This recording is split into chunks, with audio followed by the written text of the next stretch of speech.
우리가 이 복음이라고 얘기할 때는 예수 그리스도의 십자가와 부활을 우리가 주로 얘기합니다. 우리의 복음의 가장 중요한 것이 그리스도의 고난, 십자가 사건과 부활 사건이라고 볼 수가 있습니다. 그러나 이제 복음을 조금 더 넓히면 그리스도의 탄생부터 그리스도의 다시 오심까지 그렇게 연결이 될 수가 있죠. 그리스도의 고난과 부활이 굉장히 중요한 사건이지만, 그러나 그 고난과 부활의 사건이 있기 위해서는 그리스도의 탄생이 분명히 있어야 되는 거죠. 그래서 그리스도의 성육신 사건, 그리스도가 몸으로 육체를 입고 이 세상에 오신 사건, 이것이 우리의 성탄절의 가장 큰 중요한 사건이 되겠습니다.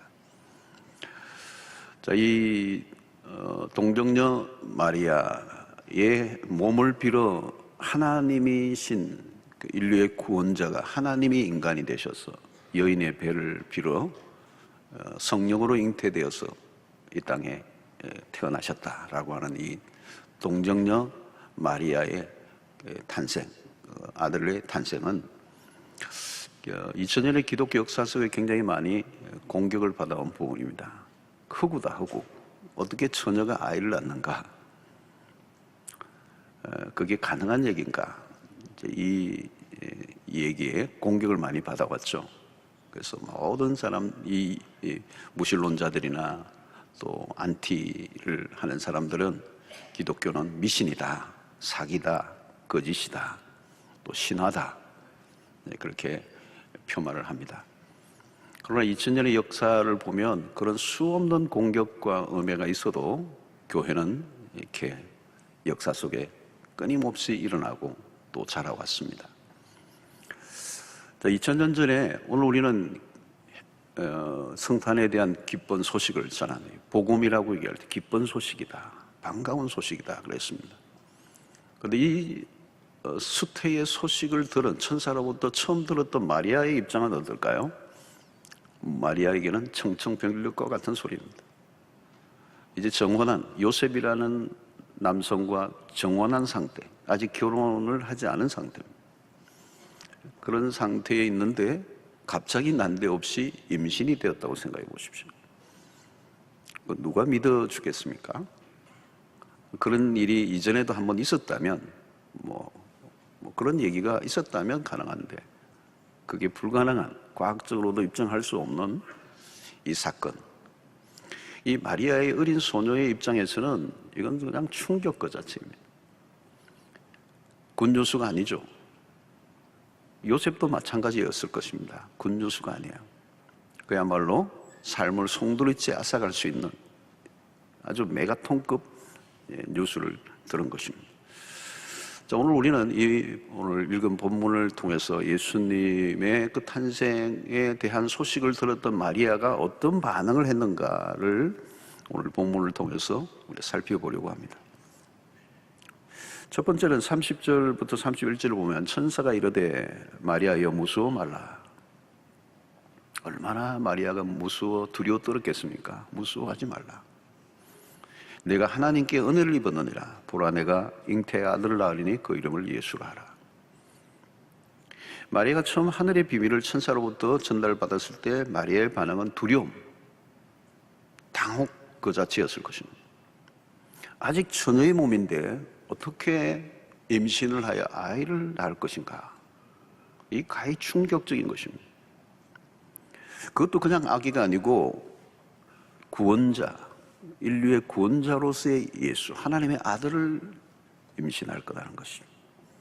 이 어린 소녀가 받아들이기는 너무 거대한 사건입니다. 두려움은 이 마리아에게 직접적으로 닥쳐올 어떤 일들과도 연관이 됩니다. 당시의 문화는 결혼하지 않은 처녀가 아이를 가지게 될 때 그 동네, 주변의 마을 사람들로부터 또 가족으로부터, 가문으로부터 축출을 당하는, 그게 동네에 살 수가 없어요. 심하면 돌에 맞아 죽을 수도 있는 것입니다. 마리아 임신 소식은 마리아 자신에게는 죽음과 직결되는 일입니다. 어쩌면 자신의 인생을 다 한순간에 무너뜨릴 수 있는 사건이죠. 그러니까 마리아가 두려워하고 있는 모습은 너무도 당연합니다. 자, 여러분, 하늘의 뜻이 땅에서도 이루어지다. 우리가 주기도문을 외울 때마다 하늘의 뜻이 땅에서도 이루어지다. 우린 기도는 하지만 정작 하늘의 뜻이 땅에 이루어지는 과정은 우리가 받아들이기 어려운 일들이 많아요. 하늘의 뜻과 땅의 일이 너무도 큰 차이가 있기 때문에. 자, 그것을 맞이하는 인간의 반응은 첫 번째는 두려움일 수밖에 없습니다. 양떼를 지키던 목자들도 천사들로부터 전해준 예수의 탄생 소식을 들었을 때 무서워했다는 거예요. 무서워해서. 그러므로 이 성탄에 대한 첫 번째 반응은 두려움과 놀람이라고 할 수 있습니다. 어떻게 이런 일이 일어날 수 있는가? 자, 두려움에 차 있는 마리아에게 아마 공포와 두려움과 놀람과 불안과 모든 게 다 감정이 뒤섞여 있을 거예요. 그때 마리아에게 천사가 격려를 합니다. 무수하지 마라. 내가 하나님으로부터 은혜를 입었느니라. 여기 두려워하지 말라는 말은 뭘까요? 하나님의 음성이죠. 너가 하나님을 믿으라는 거죠. 너가 걱정하고 두려워할 일이 아니다. 이 일은 내가 이룰 것이다. 나를 신뢰해라. 하나님은 두려움을 주는 신이 아닙니다. 그분은 평강의 왕이시죠. 세상의 왕들은 놀라게 하고 겁을 주고 혼란을 일으키지만 그러나 하나님은 평강의 왕. 두려움에 빠져 있는 이 마리아에게 천사를 통하여 위로를 하시고 격려를 하고 계십니다. 하나님이 주시는 소식은 첫 번째는 두려움이에요. 그러나 그 두려움을 넘었으면 거기에는 기쁨이 찾아오는 복음이 처음에 전해질 때는 결코 우리에게 복음이 아니에요. 기쁜 소식이 아니에요. 근데 그 복음 안으로 들어가면 점점 들어가면 그 두려움이 변하여 기쁨이 되게 하시는 것이 복음입니다. 놀라움은 경탄으로 바뀌게 됩니다. 하나님이 하시는 일은 처음에는 두려움을 주지만 시간이 지나면서 그 하나님의 계획과 섭리가 드러나면서 그것이 찬송으로 바뀌게 하시는 거예요. 그래서 몇 절 더 뒤로 가면 마리아의 노래가 나옵니다. 1장 46절로 48절을 보면 마리아가 이르되 내 영혼이 주를 찬양하며 내 마음이 하나님 내 구주를 기뻐하였음은 그의 여종의 비천함을 돌아보셨습니다. 보라 이제후로는 만세의 나를 복이 있다 일컬으리로다 그랬습니다. 마리아는 어때요? 마침내 기뻐합니다. 그리고 비천한 자신에게 감당할 수 없는 복이 임했음을 찬양하고 있습니다. 처음은 당혹스러운 일이었지만 조금 더 들어가면 상상할 수 없는 축복이 그 안에 담겨 있었다는 것. 마리아는 하나님에게 특별한 선택을 받았어. 만인의 세상에 수 없는 여인이 있는데 그 가운데 이 마리아라고는 한 여인이 선택을 받았어. 인류의 구원의 역사를 위해 구별되었다는 것은 말로 다 할 수 없는 축복이요 특권이. 마리아는 비천한 자신이 하나님으로부터 한없이 존귀하게 여김을 받았다고 고백합니다. 바로 이것이 인생의 거대한 반전이죠. 사랑하는 성도 여러분, 하나님은 언제나 하나님이시고 하나님이 하시면 불가능이 없으신 분이십니다. 우리의 구원을 위해 동정녀 탄생을 통하여 하나님 당신이심을 입증해 내시고 있습니다. 우리가 할 일은 뭘까요? 이 성탄절의 경탄입니다. 성탄절에 우리가 해야 할 매우 중요한 것은 찬양하는 겁니다. 하나님의 하시는 놀라운 일들에 대해서 찬양을 올려드립니다. 하나님이 얼마나 오묘하게 당신의 섭리를 이루시고 인류의 구원을 완성해 가시는가를 어린 소녀의 동정녀 탄생을 통하여 우리에게 보여주시는 모습인 거예요. 그래서 여러분 이 성탄절에 우리가 가장 많이 해야 될 게 뭐냐면 찬양입니다. 하나님의 하나님 되심. 하나님은 당신의 계획을 실수 없이 오차 없이 정확하게 이루어내시는 하나님이심을 우리가 믿고 아기 예수를 바라보며 우리가 찬양하고 기뻐하고 즐거워하는 그런 성탄이 되시기를 주의 이름으로 축원합니다. 마리아의 두 번째 반응이 뭘까요? 34절에 보니까 마리아가 천사에게 말하되 나는 남자를 알지 못하니 어찌 이 일이 있으리까? 어찌 이 일이 있으리까? 자, 마리아는 질문을 던지죠. 처녀가 아이를 임신한다는 걸 믿을 수 없다는 거. 누가 그것을 믿을 수 있겠는가? 당장 정혼한 요셉이 믿을 수 있을까? 여러분, 오늘도 마찬가지예요. 많은 사람들은 예수의 동정녀 탄생을 믿지 못하겠다고 말합니다. 교회를 다니는 분들 가운데도 그런 분들이 계세요. 솔직해서 좋더라고요. 목사님, 나 아직 솔직히 안 믿어져요. 산상수훈과 같은 말씀은 너무 좋아. 팔복과 같은 메시지는 너무 좋고 받아들이겠는데 동정녀 사건은 솔직히 안 믿어진다. 여러분, 과학적인 세상에 길들여진 현대인들에게는 충분히 가능한 반응입니다. 그러나 모든 것이 과학적으로 입증이 될 수 있을까? 과학적인 입증이란 무엇입니까? 원인이 있고 결과가 있는, 경험적으로 입증되어져야 받아들이는 문화가 오늘 우리가 사는 세상입니다. 그러면 모든 게 과연 과학적으로 그러면 입증이 될 수 있을까? 자, 여러분, 인간이란 무엇인가? 자, 이런 질문을 앞에 우리가 섰다면 나는 누구인가? 입증하기 어려워요. 물론 철학의 질문이죠. 철학은 끊임없이 질문해요. 나는 누구인가? 인간에 대해서 의학적으로 설명할 수는 있어요. 사회학적으로, 심리학적으로 설명할 수 있을 거예요. 그러나 다동원에도 한계가 있습니다. 물리학에서는 선을 1차원이라고 하고 선을 움직여 면을 이루어 2차원이 되고 면이 움직여 3차원, 공간, 입체가 만들어집니다.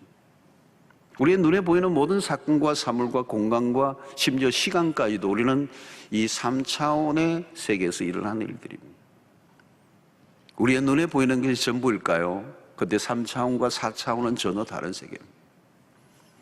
동정녀 마리아의 수태 사건이나 홍해가 갈라지는 사건이나 오병이어 사건은 3차원에서는 설명이 안 되는 일들입니다.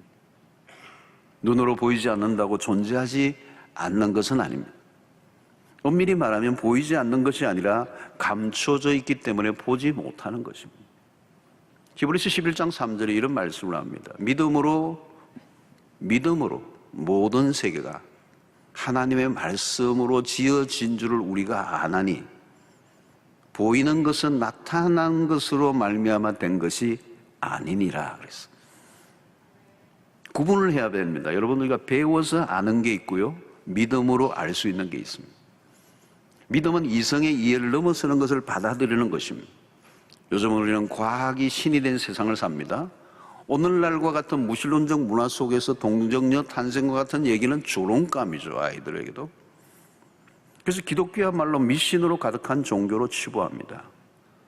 오늘 서구 사회 안에서 기독교에 대한 배타성은 점점 더 강해지고 있죠. 요즘 미국과 같은 나라, 그 청교도에서 세워진 나라인데도 불구하고 그 미국과 같은 나라에서도 크리스마스라는 단어를 사용하지 말자, 그냥 할리데이라고 하자, 이런 목소리가 커지고 있습니다.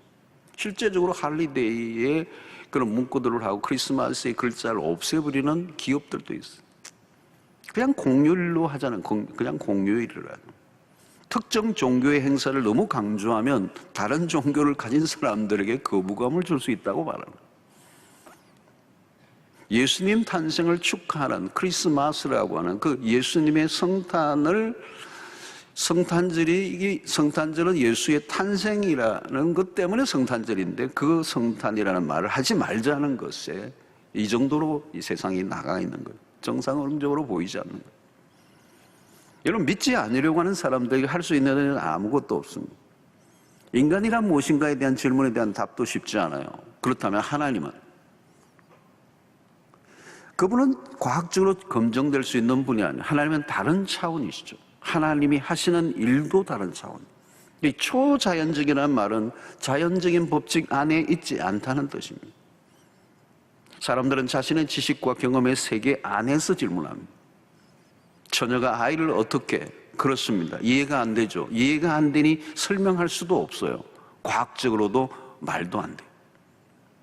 그러나 여러분, 과학은 어떤 현상에 대해서 다양한 증거를 모순 없이 체계적으로 설명하는 체계 혹은 이론을 세우는 것을 말합니다.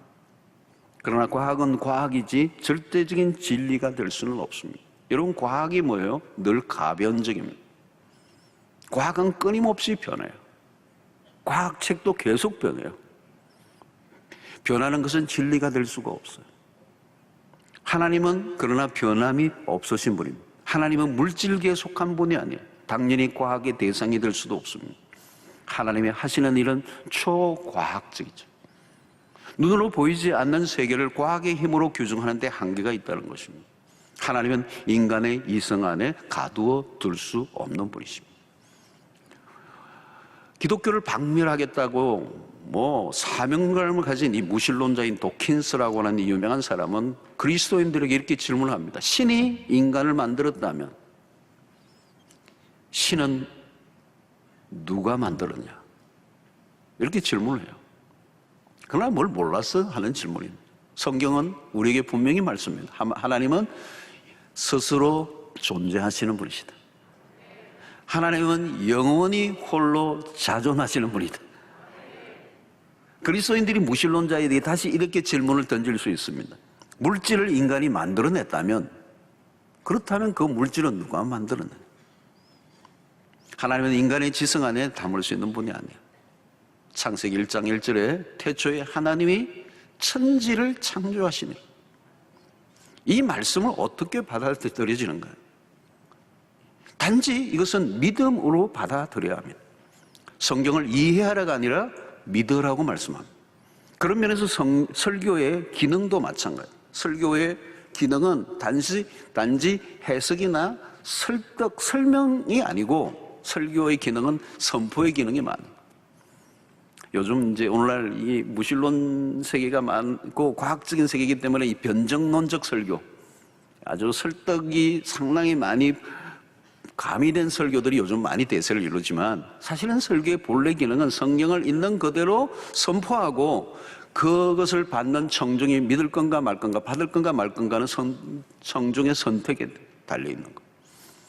성경은 인간이 궁금해하는 것에 모두 설명해 주는 책은 아니야. 만약 그렇게 생각한다면 시원한 답을 얻기 힘들지도 모릅니다. 그럼에도 성경을 찬찬히 들여다보면 우리에게 많은 답을 제시해 주고 있습니다.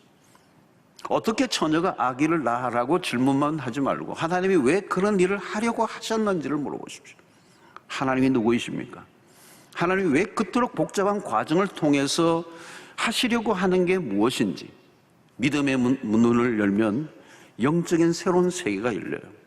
동정녀 탄생에 대한 의심에서 빠져나와 나와 우리를 구원하시는 하나님의 사랑의 집념을 볼 수 있다면 우리는 새로운 세계를 열게 되는 것입니다. 믿음으로 구원을 얻고 나면 안 보이던 게 보여요. 눈이 열려야만 보이는 세계가 있다는 거예요. 영적인 무지가 눈을 가려 어두움 속에서 하나님을 판단하려고 하는 것은 처음부터 불가능한 시도라는 것입니다.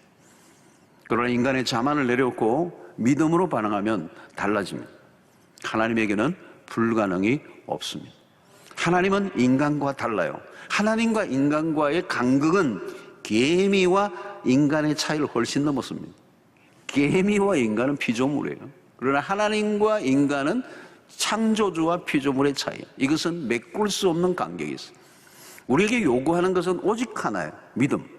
그러므로 이 성탄절에 우리는 예수의 탄생을 믿음으로 받아들이는 은혜가 있게 되기를 축원합니다. 믿음은 우리의 사고의 체계를 확 열어줘요. 활짝 열어줘요. 오늘 37절에 주시는 말씀이 뭐예요? 대저 하나님의 모든 말씀은 능하지 못하심이 없느니라 그랬어요. 하나님은 동정녀의 몸을 통한 수태라는 독특한 방식을 사용하셨다. 35절에 천사가 대답하여 이르되 성령이 내게 임하시고 지극히 높으신 이의 능력이 너를 덮으시리니 이러므로 나실 바 거룩한 이는 하나님의 아들이라 일컬으시리라. 예수는 성령으로 잉태되셨다. 예수님은 성령으로 잉태되셨다는 이 말은 기독교의 핵심이에요. 그래서 신앙 고백 안에 들어가 있는 거예요. 그래서 하나님에 대해서, 창조에 대한 고백, 신앙, 우리 사도신경 예배 전에 할 때마다 하죠. 하나님에 대한 고백이 있고, 그 다음에 그리스도에 대한 고백의 첫 번째가 뭐예요? 성령으로, 이는 성령으로 잉태하사 동정녀 마리아에게 나시고. 이게 우리의 신앙의 고백이에요. 하나님의 전적인 역사라는 것입니다. 그러므로 믿음을 달라고 해야지 이해를 시켜달라고 하면 곤란해요. 우리의 이해를 넘어선 일이기 때문에, 우리의 이해의 한계가 있기 때문에. 이것은 시비거리가 아니라 믿음의 대상이라는 것입니다. 성령은 우리가 알지 못하는 방식으로 일하십니다. 마리아가 경험한 신비를 어떻게 설명할 수가 있겠습니까? 그것은 성령이 하신 일이기 때문에 성령으로만 이해될 수 있다는 거예요. 마리아의 육체를 이용하시되 성령으로 나신 일은 독특한 사건입니다. 구원자는 육체를 입고 나셔야 하지만 나시되 죄는 없으신 분이어야 돼요. 그것이 성령으로 잉태되신, 성령으로 잉태되셔야만 하는 이유예요. 그래서 성령으로 잉태되심으로 예수 그리스도는 완전한 인간이 되실 뿐만 아니라 완전한 하나님으로 나셨어요. 이것은 구원을 위한 매우 중요한 조건입니다. 하나님이시고 인간이 되심에 문제가 생기면 구원에 문제가 생겨요. 우리의 구원에 문제가 생겨요. 그리스도가 단순히 인간이기만 한다면 어떻게 될까요? 여러분, 슈바이처 같은 분은 그리스도를, 신성을 믿지 않았어요. 인간 예수를 믿었어요. 그의 신앙은, 그의 삶은 대단한데 신앙은 심각한 문제가 있는 사람. 여러분, 그가 단순히 인간이기만 한다면 어떻게 될까요? 우리와 같은 구원이 필요한 존재가 되는 것입니다. 우리를 위한 구원자가 될 수가 없어요. 그리스도가 오직 하나님이시기만 한다면 어떻게 될까요? 우리의 죄를 위하여 십자가에 죽어주실 수가 없어요. 우리와 무관한 능력자로만 있다면 우리와 접촉점이 일어날 수가 없는 겁니다. 그냥 하나님이죠. 그냥 초월자로만 있는 것입니다. 성령으로 잉태되신 그리스도는 인류의 구원을 위한 완전한 구주가 되심의 조건을 갖추게 하십니다. 그리스도가 성령으로 잉태되신 사건은 우리를 죄로부터 구원을 이루기 위한 하나님의 지혜요, 하나님의 능력이, 지극히 높으신 이의 능력이 너를 덮으리니. 동정녀 사건을 통하여 우리에게 주시는 메시지는 뭘까요? 하나님은 어떤 방식을 통해서라도 하나님의 역사를 이루어내시는 분이시다. 하나님에게는 불가능한 일이 없다. 하나님은 하나님이십니다. 하나님은 우리의 이해의 범위를 넘어서서 역사하십니다. 하나님은 당신의 목적과 구원의 계획을 이루시기 위하여 어떤 일도 가능하게 하시는 하나님이시다.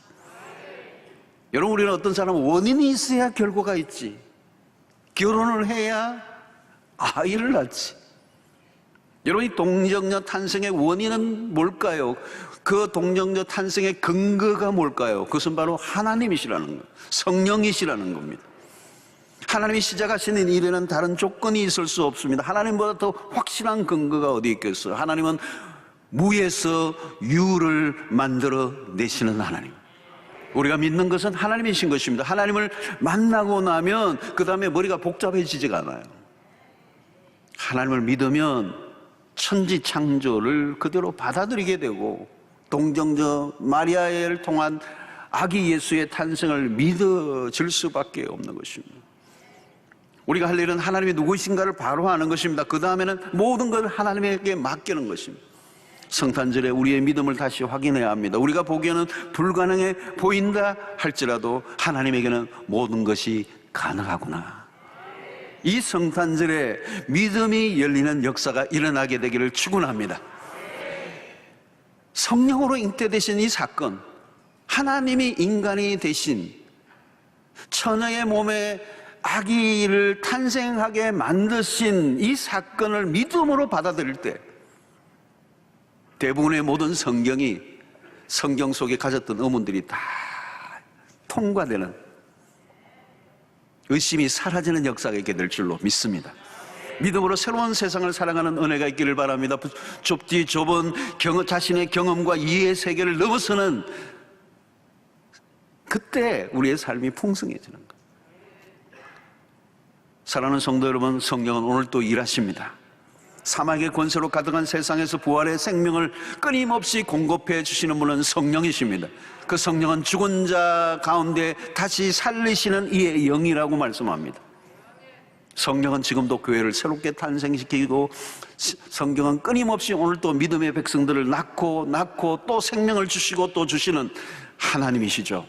이 생명의 영이 오늘 마리아에게 임하시고 놀라운 역사가 일어난 것처럼, 오늘 또 우리가 믿음을 가지고 하나님이 하시는 일을 바라볼 때 능치 못할 일이 없으시고, 아니 인간적으로 이해되지 않기 때문에 하나님이 하신 일이고, 하나님이 하셨다는 사실을 믿을 때 믿을 수 없는 것을 믿는 것은 복이요, 그 믿음을 통하여 우리의 삶의 지평이 넓혀지는 역사가 일어나게 될 줄로 믿습니다.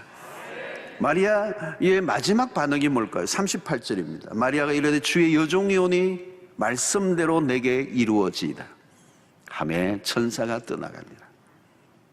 마리아는 하나님 앞에서 완전한 복종을 합니다. 내어 맡겼어요. 자신이 할 수 있는 것은 아무것도 없다는 걸 인정합니다. 오늘 이 마리아의 기도는 놀라워요. 말씀대로 내게 이루어지이다. 최고의 기도입니다, 여러분. 우리는 어떤 기도를 하든지 그 기도의 마지막이 이 마리아의 기도가 되어야 돼요. 말씀대로 이루어지이다. 여러분, 하나님의 역사 앞에 우리가 할 반응은 딱 이거밖에 없어요. 하나님의 하시는 일이 다 이해가 되는 건 아닙니다. 그러나 순종하고자 한다는 거예요. 인간적인 판단을 하고 분석하기 시작하면 이런 기도가 나올 수가 없어요.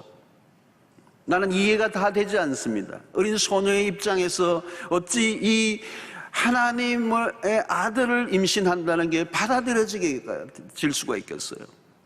납득이 되지 않고 때로는 충분히 이해되지 않고, 하지만 그것을 판단을 보려하고 그 말씀이 하나님의 말씀이라면 그 말씀이 내게 이루어지기를 원합니다. 중요한 것은 우리의 계획이나 생각이 아니라 하나님의 하시는 계획이라는 것입니다. 하나님은 이 마리아를 통하여 그 일을 이루실 것이다라고는 이 계시의 말씀이 들려질 때 자기와 같은 비천한 여인은 그 하나님의 말씀 앞에 거부할 자유가 없어요. 그래서 오늘 마리아는 자신의 존재를 이렇게 분명히 이해합니다. 주의 여종이오니 그랬어요. 자신의 위치를 정확하게 이해하고 있습니다. 종의 선택은 하나밖에 없어요. 순종하는 것입니다. 자, 그런데 여러분 어때요? 순종은 위험한 일이에요. 마리아는 처녀가 임신했다는 소문이 나는 순간 자신에게 다가올 일이 무엇인지를 모를 리가 없습니다. 혹독한 대가를 치를 수가 있어요. 성도 여러분, 말씀에 대한 순종을 한다는 것은 위험한 것입니다. 하나님의 말씀을 따라 살아간다는 것은 위험한 일이에요. 하나님은 아브라함에게 백세에 낳은 아들 이삭을 번제로 바치라고 얘기해요. 어떤 조건도 바쳤을 때 어떤 일들이 일어날 것인가에 대한 부가적인 약속이 없이 그 아들을 바치라고 하는 명령밖에 없어요. 위험한 순간이에요. 오늘날도 우리가 마찬가지입니다. 말씀과 현실의 거리가 너무 멀어요. 성도들이 힘들어하는 게 뭘까요? 하나님의 말씀은 이해가 됐어요. 그런데 현장에 가서 실제적으로 내 말씀대로 살려고 딱 하다 보면 겁이 나요. 이대로 하면 망하는데, 이대로 한다면, 이 말씀대로 내가 지킨다면 손해보는데, 이 말씀대로 한다면 나에게 혹독한 어려움이 찾아올 텐데, 말씀과 현실의 괴리가 너무 큰 거죠. 여러분, 말씀대로 하면 망할 것 같은 게 아니고요, 말씀대로 실천하면 망할 때가 있어요. 그러나 여러분, 자세히 들여다보면 망한 건 아니에요. 망한 것처럼 보여요.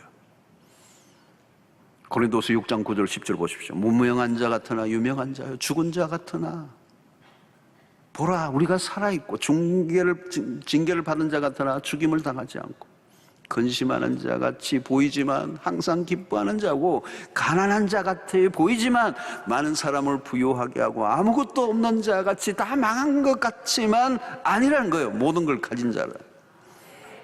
믿음으로 살면 세상적으로 손해볼 수 있습니다. 때로는 가난하게 될 수 있고요. 믿음으로 살다 보면 사업이 안 될 수도 있어요. 세상적인 관점에서 보면 그렇다는 거예요. 그러나 하나님의 나라의 기준으로 보면 달라집니다.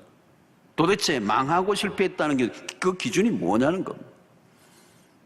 누구의 평가를 받고 싶은가? 세상에서는 잘난 평가를 받을지 모르지만 하나님 앞에서 실패한 인생이 있을 수 있어요. 그러나 세상에서는 실패한 것 보이지만 하나님 앞에서는 승리한 그리스도인들이 있을 수 있다는 거예요. 이런 말씀대로 살았는데 실패했다. 그건 실패가 아니에요, 여러분. 그건 성공입니다. 하나님이 보시기에는 승리입니다.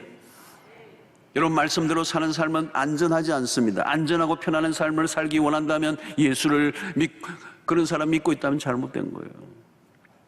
말씀에 순종하려는 순간 아찔한 때가 많습니다. 그러나 말씀대로 살아가는 삶은 위험해 보이지만 결국은 하나님이 그 길을 도와주십니다. 임신한 일도 위험했고 예수를 낳는 이후에도 위험한 일들이 많이 닥쳤어요. 우리가 이 역사를 보면 그 헤롯이 그 왕가가 불안하니 근데 왕이 태어났다는 소식을 들으면서 그냥 광분을 하잖아요. 그래서 뭐 2세 미만의 남아들을 다 죽이는 이 칼바람이 불어닥치는 이 틈바구니 속에서 아기 예수도 안고 있는 마리아도 위기를 넘나들고 있는 거예요. 그러나 여러분, 헤롯이 아기 예수를 죽일 수는 없었어요. 왜요? 하나님의 완전한 계획을 사탄이 무너뜨릴 수 없기 때문에. 위험하지만 안전한 길입니다. 그것이 하나님의 말씀에 순종하는 길이에요. 우리가 하나님의 말씀이 우리에게 주어질 때는 위험하게 여겨지지만 너무 두려워하지 마십시오. 기억할 것은 하나님의 보호가 있다는 사실. 여러분, 예수 그리스도의 이름이 무엇입니까? 임마누엘입니다. 하나님이 우리와 함께 하실 것이라고 하는 약속이죠. 말씀대로 이루어지다. 마리아의 순종은 완전히 이해되고 순종한 것이 아닙니다. 전혀 이해가 안 될 때가 있지만 그럼에도 불구하고 말씀대로 내게 이루어지다라고 하는 이 고백과 기도를 드릴 때 그 말씀이 내게 이루어지는 것이 우리의 인생의 축복이요, 은혜요, 영광이요, 특권인 줄로 믿습니다. 이 말씀이 이루어진다는 건 뭘까요? 하나님의 구원의 목적이 이루어진다는 걸 말합니다. 하나님은 말씀하시고 그 말씀을 이루시는 분이십니다. 우리는 여기에서 한 여인의 순종으로 놀라운 일을 목격합니다. 인류에게 찾아온 구원의 길에 쓰임받은 마리아의 순종이 오늘 이 본문에서 돋보이고 있는 거예요. 사랑하는 성도 여러분, 순종과 불순종이 역사를 가릅니다. 한 사람의 불순종이 저주를 가져왔어요. 한 사람의 순종이 축복을 가져왔어요. 첫 번째 여인 하와는 불순종의 여인이었어요. 인류가 저주를 가져오게 합니다. 그러나 마리아의 두 번째 하와죠. 마리아는 순종의 여인이었습니다. 마리아의 순종으로 만인의 구원을 가져왔습니다. 아담의 불순종과 예수의 순종은 대조를 이룹니다. 구원의 역사는 오직 순종을 통하여 이루어졌습니다. 인류가 불순종으로 인하여 찾아온 저주를 끊어내기 위해서 아들의 순종이 있었던 것처럼 지금도 하나님의 나라는 순종으로 세워져 가게 됩니다. 하나님은 오늘 또 우리에게 그 순종을 요구하십니다. 순종은 때로는 쉽지 않고 어렵고 위험하고 부담스럽고 거부하고 싶지만 하나님의 말씀에 온전히 순종할 때 그 순종을 통한 열매는 질이 달라요. 상상을 초월하는 결과가 일어난다. 말씀대로 이루어진다는 것이 무엇일까요? 온 인류를 죄로부터 구원하시는 그 일. 마태복음 1장 21절에 아들을 낳으리니 이름을 예수로 하라. 이는 그가 자기 백성을 그들의 죄에서 구원할 자이심이라 하니라. 그리스도가 육체를 입고 오심으로 우리에게 주어진 은혜는 말로 다할 수가 없습니다. 1장 23절에 보라 처녀가 잉태하여 아들을 낳을 것이요 그 이름을 임마누엘을 하리라 하셨으니 이를 번역한 적 하나님이 우리와 함께 계시다 함이라.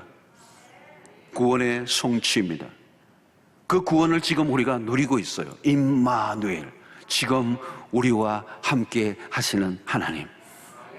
사랑하는 성도는 코로나19로 인하여 우리가 참으로 힘들고 어려운 시절을 지나고 있지만 그럼에도 불구하고 이 어려운 시대 속에서도 아무리 환난과 어려움이 와도 그분은 우리와 함께 하십니다. 하나님은 함께 하실 뿐만 아니라 우리를 영원한 구원으로 인도해 주시는 하나님이십니다. 그분이 우리와 지금 함께 하고 있어요. 그분은 하나님은 우리를 향한 열심을 가지고 계세요.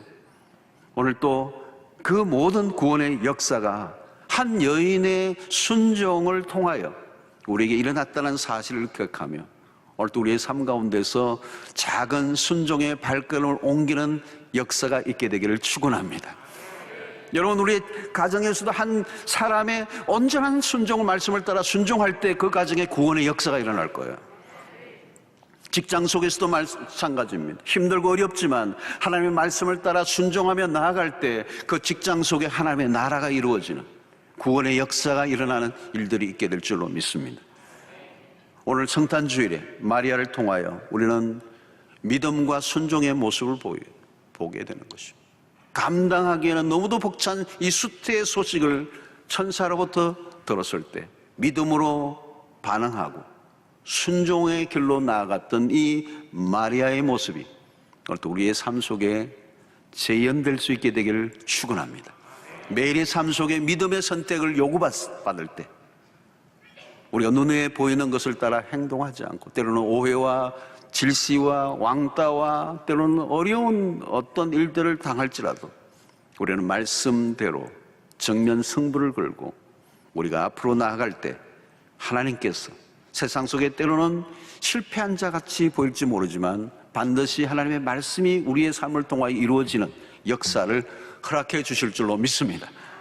우리는 두려움이 올 때 그 두려움에 맞서 나아갈 때 그 두려움이 변하여 경탄과 찬양이 되게 하시고 우리의 이성으로는 이해될 수 없는 것을 믿음으로 받아들일 때 하나님의 나라가 이루어지게 될 것이고 그 말씀이 온전히 이해되지 않아도 순종으로 우리의 삶을 반응할 때 우리가 상상하는 것보다 훨씬 더 놀라운 구원의 역사를 우리의 삶을 통하여 이루어 가실 줄로 믿습니다.